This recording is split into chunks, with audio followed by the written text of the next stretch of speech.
Resolução de disputas e conciliação com o Dr. Rogério Neiva. Dr. Rogério Neiva, que é juiz do Tribunal Regional do Trabalho da 10ª Região, mestre e doutor em Ciências do Comportamento pela UNB, autor do livro Técnicas e Estratégias de Negociação Trabalhista. Ele que é o colunista do quadro Resolução de Disputas e Conciliação.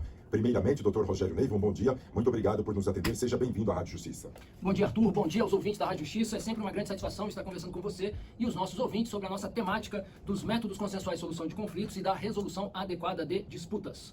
Dr. Rogério Neiva, o senhor traz um destaque do G1, acusado de xenofobia contra nordestinos, vai pagar multa de R$25 mil e ler um livro sobre o tema. O que o senhor poderia destacar a respeito desta multa aplicada no caso de xenofobia? Pois é, Arthur, esse é um tema interessantíssimo e que tem relação com o tema que nós já vamos tratar em seguida, envolvendo uma decisão que foi proferida pela segunda turma do STF, também essa semana, no plenário virtual, mas o fato é que na segunda-feira, no dia 6 de fevereiro, foi homologado pela Justiça Federal da Paraíba um acordo envolvendo o Ministério Público Federal e um cidadão de nome Eduardo Pfeiffer, que foi acusado de prática, né, de um comportamento que se enquadraria, segundo o Ministério Público, no conceito de xenofobia, em função de uma postagem realizada em rede social envolvendo um ataque aos nordestinos. Então, isso, enfim, né, foi ajuizada a ação penal, e aí foi firmado esse acordo, que foi homologado na segunda-feira, que envolveu basicamente o seguinte, e só para o ouvinte ter consciência, Arthur, eu não vou citar aqui todas as palavras, até em respeito aos nossos ouvintes e considerando o perfil institucional da rádio, mas assim, foram palavras muito duras, né? Assim, algumas que eu destacaria, tudo aconteceu por conta da insatisfação, esse sujeito é de Santa Catarina, só para ficar claro, e tudo o que desencadeou isso foi a insatisfação com o tratamento que ele entendeu inadequado num restaurante na Paraíba. E aí ele fez colocações, né, do tipo padrão porco, nojento, relaxado, medíocre, né? E aí se referindo aos nordestinos, né, dizendo que aquele lugar era nojento. Enfim, foram várias colocações, né, bastante contundentes, que acabou desencadeando esta ação penal. Pois bem, o que foi estabelecido, e aí estamos falando, para que o ouvinte entenda também, tecnicamente falando, estamos falando de um ANPP, um Acordo de Não Persecução Penal. O que foi estabelecido nesse acordo? Que o acusado cumpriria algumas obrigações. A primeira delas, né, que já ocorreu, foi uma retratação, né, que foi encaminhada para ser publicada ao Ministério Público. Então, né, a primeira obrigação seria essa retratação em relação ao que foi dito. A segunda obrigação correspondeu ao pagamento, que na verdade inicialmente seriam R$25 mil, mas a ser destinado a uma instituição beneficente, mas acabou que esse valor foi reduzido para R$20 mil e o que corresponderia aos 5 foi convertido em prestação de serviços à comunidade. Agora, o mais interessante, né, e o que mais chama atenção nesse acordo é que a última obrigação que eu chamo a atenção aqui corresponde à leitura do livro Crimes de Ódio, Diálogos entre a Filosofia Política e o Direito, que é de autoria, né, de uma juíza federal, é um livro assim, bastante respeitado sobre o tema, que é da juíza federal Cláudia Maria Dadico. Esse livro tem 334 páginas e aí ficou estabelecido que ele teria que ler o livro e fazer um resumo de no mínimo 30 páginas seguindo as regras da ABNT. Então, na verdade, o que nos chama a atenção e merece destaque aqui para o ouvinte é que esse é um acordo, né, assim, atípico, e eu diria assim, eu não tinha conhecimento de um acordo de não persecução penal com essas características, em que se estabelece essa obrigação. Obviamente que o Ministério Público, quando concorda com essa solução, tem a convicção, o procurador, né, responsável, tem a convicção de que estará contribuindo não só para que aquele sujeito, né, não reitere aquela conduta, mas acima de tudo, se der certo, né, se o objetivo for alcançado, de reavaliar ou reformular a sua forma de compreensão da realidade das coisas, porque seguramente esse livro tem todas as condições para isso, né? Eu cheguei a publicar isso numa rede social, né? Comentando, aí uma pessoa me perguntou assim, mas será que esse sujeito vai conseguir interpretar? E eu disse assim, olha, eu não tenho dúvida que esse livro, pelo pouco que eu já vi do livro, né, ele tem todas as condições de interpretar e tem um grande potencial para que esse sujeito efetivamente mude a sua forma de enxergar o mundo, né, e a sua compreensão.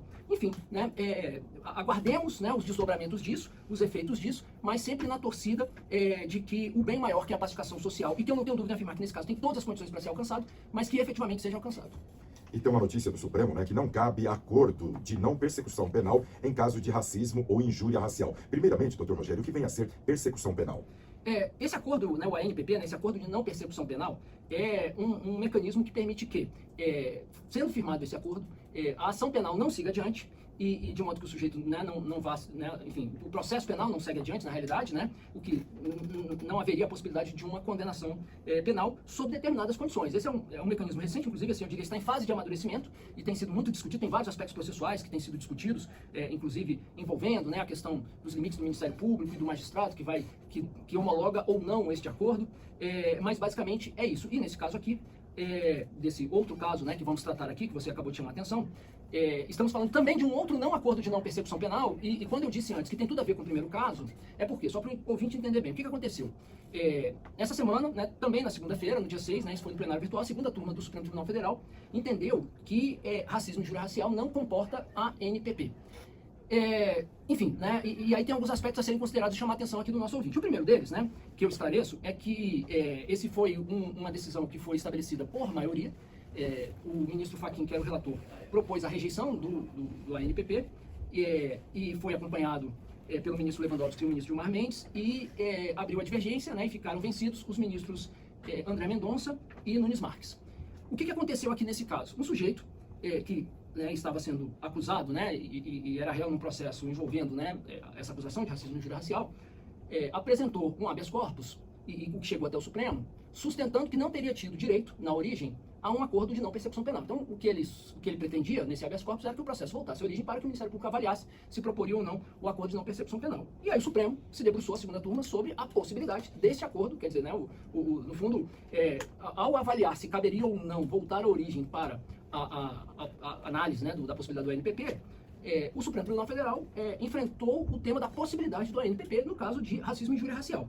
E aí um aspecto interessante, né, que eu chamo a atenção, e eu vou destacar aqui um pequeno trecho, né, do voto do ministro Fachin, mas aqui, um dos fundamentos considerados, entre vários outros, né, assim, foram considerados alguns fundamentos programáticos, até eu diria, mas um dos fundamentos que o ministro Fachin considerou foi exatamente o fato de que a legislação, nos casos de violência doméstica, não permite a ANPP. Né, e aí qual é a lógica disso? Né? A lógica disso é que naqueles casos de violência doméstica, né, em que, né, vamos dizer, não poderia haver aí um acordo, né, entre a vítima, né, a mulher e o homem, né, o ex-marido, não comportaria aí o acordo de não persecução penal. Isso tem toda uma lógica que eu não preciso, né, avançar aqui, mas esse foi um fundamento. E aí por que eu chamo a atenção, né, do nosso ouvinte para isso, relacionando com o caso anterior? Um dos fundamentos considerados nessa decisão foi usando como referência essa definição legislativa, né? Ou seja, a lei não estabelece de maneira, a legislação infraconstitucional não estabelece de maneira específica e precisa a impossibilidade do ANPP da acordo de não persecução penal para o caso de racismo e injúria racial. Estabelece para o caso de violência doméstica.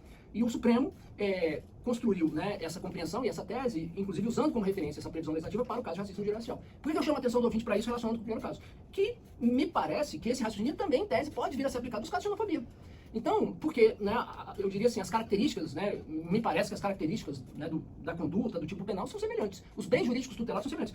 Veja o ouvinte, né, um dos trechos aqui da decisão, em que o ministro Fachin diz: a dignidade e a cidadania racial não podem constar de objeto de qualquer negócio jurídico, sob pena de a pedagogia inserida na construção do processo de redução das desigualdades raciais perder seu norte substancial.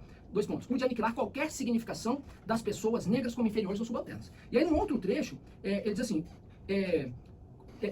admitir, né, o ANPP, né, é contrariar, abre aspas, né, é contrariar o esforço já insuficiente para a construção da igualdade racial levada a cabo na repressão de atos fundados em desprezíveis sentimentos alimentados diariamente por comportamentos concretos e simbólicos reificadores de pessoas negras.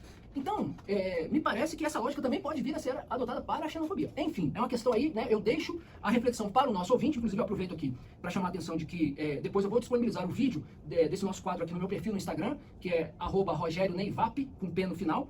E se você tiver interesse, que nos acompanhe nesse momento, né, e não só em rever o nosso quadro, como também comentar a sua opinião sobre isso, né, ou seja, sobre se essa tese firmada pelo Supremo se aplicaria também ao caso de xenofobia, o que comprometeria aquele acordo anterior que nós mencionamos, né, dê a sua opinião, porque essa é uma questão ainda que será enfrentada. E só para fechar aqui, Arthur, esse entendimento, né, essa decisão foi firmada no RHC 222.599, repetindo, RHC 222.599. Então, se você tiver mais interesse, né, em ver outros fundamentos da decisão, que foi uma decisão assim, muito rica e muito bem fundamentada, os textos que eu destaquei aqui já dá para ter uma ideia disso, é só você consultar no site do STF com esse número.